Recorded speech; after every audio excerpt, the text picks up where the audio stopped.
O Supremo Tribunal Federal quer concluir ainda nesta semana o julgamento sobre responsabilidade das redes sociais por conteúdos ilegais publicados pelos usuários. O ministro da Advocacia Geral da União, Jorge Messias, defendeu que a regulação do negócio das plataformas de redes sociais seja colocado como prioridade e declarou que a liberdade de expressão é garantida pela Constituição e defendida pelo governo. Pois é, o STF, inclusive, já formou maioria para obrigar que as empresas respondam na justiça, claro, né, na área civil, por conteúdos ilegais publicados por usuários. Até agora, 8 ministros votaram nesse sentido. Apenas 2 votaram contra, que foram André Mendonça e Edson Fachin. E ainda de acordo com o ministro Alexandre de Moraes, que segue o voto da maioria, as Big Techs não podem agir como se não houvesse leis no país onde elas atuam. Moraes vem reafirmando a posição reiteradas vezes ao longo das últimas audiências. Parece de início, presidente, que esse julgamento deve ser pautado por algumas, como vem sendo pautado, por algumas perguntas importantes. E a partir das respostas a essas perguntas, a decisão da necessidade de regulação ou não, da intensidade dessa regulação, da forma e conteúdo que a decisão do Supremo Tribunal Federal deva ter. A primeira indagação, e isso já foi tratado inicialmente no voto do eminente ministro Dias Toffoli e depois pelos demais colegas, a primeira questão que nós temos que nos perguntar é se as redes sociais, se as Big Techs, se elas possuem uma imunidade territorial e uma cláusula geral e restrita, uma cláusula absoluta de impunidade, ou para a prática de ilícitos civis ou criminais, ou para induzimento, instigação e auxílio a esses ilícitos. Porque se nós entendermos que as redes sociais, as Big Techs, nasceram de geração espontânea, estão acima dos países, das legislações, e não precisam respeitar nada, se nós entendermos, e que não, obviamente, aqui a maioria já se formou contrário a isso, é que as redes sociais e as Big Techs têm realmente uma cláusula geral de impunidade, então não há o que se regular. Da mesma forma, nós temos que nos perguntar se as Big Techs podem impor a todos os países, inclusive ao Brasil, o seu modelo de negócio agressivo e perverso, contrário à Constituição Federal, contrário à legislação brasileira, tão somente porque ela é multinacional ou internacional.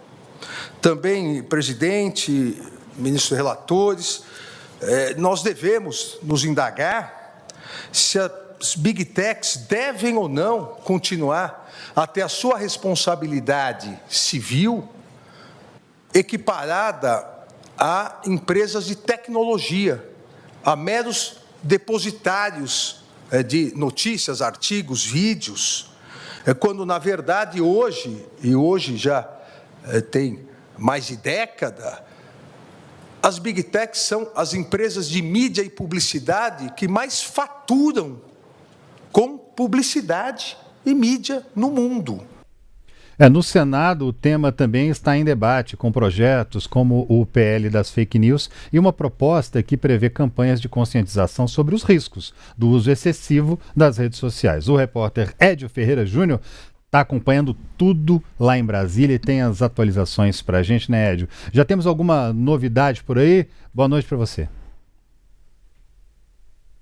Boa noite, André. Boa noite, Síria. Boa noite a quem nos acompanha aí pela plataforma de O Tempo no YouTube. O Supremo suspendeu o julgamento que trata da regulação aí das redes sociais aqui no Brasil. Essa suspensão, na verdade, ela vai ser curta. Amanhã a sessão deve ser retomada porque falta apenas o voto do ministro Cássio Nunes Marques. Nunes Marques tinha pedido mais tempo para analisar os pareceres dos outros ministros para poder concluir a tese, o parecer dele. Então, amanhã os ministros se reúnem para a retomada dessa sessão e antes, num almoço aqui no Palácio do STF, no gabinete da presidência, eles vão conversar e vão tentar chegar a um consenso sobre essa tese que deve ser construída. Porque, apesar de 8 votos, como você anunciou aí, 8 votos favoráveis a essa responsabilização das plataformas de redes sociais, para que elas sejam responsáveis por conteúdos publicados pelos usuários e conteúdos violentos, conteúdos ofensivos, sem ordem judicial. Apesar dos votos convergentes por essa decisão, há teses diferentes. Cada ministro, alguns ministros apresentaram, na verdade, pensamentos diferentes sobre a responsabilização, como as plataformas devem ser responsabilizadas ou não.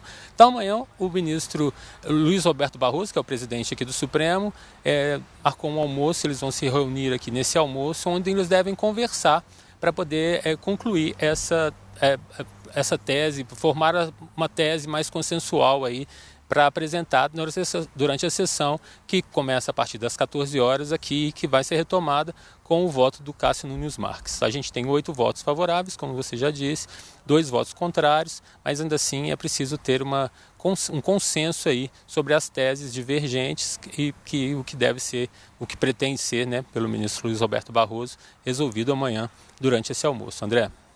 Pois é, Edio, agora sou eu, Síria, com você. Um assunto que você trouxe hoje no portal tempo.com.br, né? Uma reportagem muito interessante, inclusive, que revela aí os bastidores das acareações que aconteceram ontem, né? Entre generais, ex-ministro, tenente, coronel, todos aí réus, né? No processo que investiga a tentativa de golpe de Estado. E alguns pontos, né? São bem curiosos, inclusive o fato, né? De os militares não terem prestado continência uns para os outros quando se encontraram. Isso aí, na verdade, a gente pode entender como uma quebra de protocolo, né? E aí eu queria saber mais de você, quais são os outros pontos, quais as outras curiosidades que você pôde observar ontem aí nos bastidores? Pois é, Síria, essa acareação estava sendo muito esperada porque ela não é um ato comum aqui no Supremo. Então havia uma expectativa muito grande de como ela poderia ocorrer, principalmente por se tratar de a gente teve 2 acareações, mas uma do Mauro Cid, que é o delator do inquérito que apura essa tentativa de golpe após as eleições presidenciais de 2022, ele é um tenente-coronel, e ele seria confrontado com o general Braga Neto, que é um general 4 estrelas do Exército. O general Braga Neto, além dessa relação militar entre os dois, né, de hierarquia, o Braga Neto era amigo do pai do Cid, conhecia o Cid desde criança, então havia uma expectativa de como seria essa tensão entre os dois ali. Quem acompanhou ali de dentro, assim, a sessão foi fechada, a imprensa não pôde acompanhar, e também não foi nem gravada, nem transmitida, não foi transmitida e não foi nem gravada, nem pelo Supremo e nem pelos advogados das duas partes que queriam essa gravação, para depois poder contra-argumentar até a forma como o Cid se comportaria diante do Braga Neto e de como seria a relação dos dois. Então, mas quem acompanhou ali, alguns advogados, além dos advogados das duas partes, outras pessoas, os advogados de outros réus que estão denunciados aí também nesse mesmo núcleo 1 que apura essa tentativa de golpe de Estado, mostraram um Cid um pouco menos acanhado do que ele estava aqui no dia dos interrogatórios que foram feitos aqui no plenário da primeira turma, onde a gente pôde acompanhar de perto ali junto com e onde ele estava o Jair Bolsonaro, só o Braga Neto que não estava, porque o general Braga Neto está preso numa unidade militar no Rio de Janeiro. Dessa vez ele saiu de lá, veio para cá e essa acareação aconteceu. Os dois ali, para quem acompanhou, assim, geralmente uma acareação e advogados criminalistas contam um pouco isso, assim, de que há muito dedo na cara, gritaria, às vezes, das duas partes, e que assim, às vezes nem se chega a um entendimento, porque um nega e acusa o outro. Ali não houve esse tipo de relação, de tratamento. O Braga Neto o tenente coronel Mauro Cid não prestou continência ao Braga Neto, que seria aí, de fato, como você disse, uma quebra de protocolo, porque no Exército, nas Forças Armadas, isso é de praxe e é comum em qualquer ocasião, de qualquer lugar onde eles se encontram, fardados ou não. Então, mas o Cid estava menos acanhado, segundo quem acompanhou a sessão.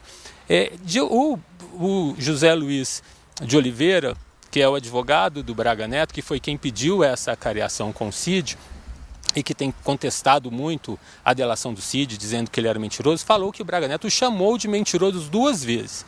Quem acompanhou a sessão disse que não foi bem assim, que ele disse que o Braga Neto que o Cid teria mentido. E o que foi o que contestou também o advogado César Bittencourt, que é o advogado do Mauro Cid, dizendo que ele ali, na verdade, quem estaria mentindo era quem teria tido essa versão.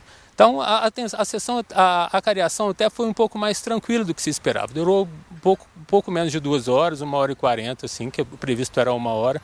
E depois teve até uns certos momentos de descontração. Assim. Esse advogado que eu disse, que é o do Braga Neto, o Juca, que é o José Luiz de Oliveira, ele tinha pedido um adiamento. Quando ele pediu a acariação, o ministro Alexandre de Moraes marcou para a data de ontem, ele tinha pedido um adiamento. Isso porque ele estava nos Estados Unidos acompanhando o Mundial de Clubes da FIFA. E aí ele tentou que essa sessão fosse jogada um pouco para frente para que ele pudesse acompanhar o Palmeiras, que é o time dele, e que jogou na véspera com o Inter Miami e teve um sufoco ali para conseguir de virada chegar a um empate. Acabou que o Juca brincou com o ministro Alexandre de Moraes de que esse pedido foi indeferido de adiamento porque o Alexandre é um corintiano, um time de São Paulo, do Corinthians de São Paulo também, e que por isso não teria dado a oportunidade dele continuar acompanhando lá o Mundial. Acabou que a acariação, assim, foi, como eu disse, foi um pouco mais tranquila, então não teve muito confronto. Os advogados nos bastidores acabaram reclamando muito do Supremo, disseram que tiveram um tratamento inferior a alguns advogados, porque não puderam gravar, quando foram servidos aí de café e água, foram servidos em copos de papel. Isso já havia acontecido aqui antes, porque no plenário, por uma precaução e uma decisão da Secretaria de Segurança aqui do Supremo, eles trocaram os copos de vidro e as xícaras de porcelana por objetos de papel para que eles não pudessem ser atirados nem um contra os outros, nem contra os próprios ministros. Aí eles reclamaram de que os ministros podiam tomar, e o Procurador-Geral da República, que estava acompanhando o ministro Luiz Fux e o ministro Alexandre de Moraes, puderam usar esses copos de vidro e de porcelana e os advogados não puderam. E eles se sentiram inferiorizados quando tentaram usar um banheiro também que ficava em frente à sala de sessão.